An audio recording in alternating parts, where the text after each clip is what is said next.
With this arm type, it is necessary to remove the pre-attached adapter on the wiper blade and replace it as follows with adapter BC.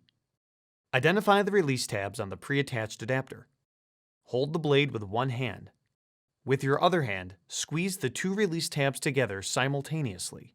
The pre-attached adapter will disengage from the blade. Discard it. Locate adapter BC and push it into the cavity in the side of the blade until it locks in place. Adapter BC must lock onto the blade before proceeding to the next step. Press the tab on the front of adapter B.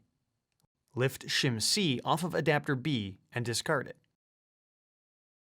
Hold your thumb firmly on the front of the adapter, raising the back end up. Align the side arm tabs with the side tabs on the back end of the adapter and raise the blade into the underside of the arm. Rotate the blade up until the tip of the arm locks underneath the adapter tab. The adapter must lock into the arm where indicated. Before use, be sure the wiper blade is locked on to the wiper arm.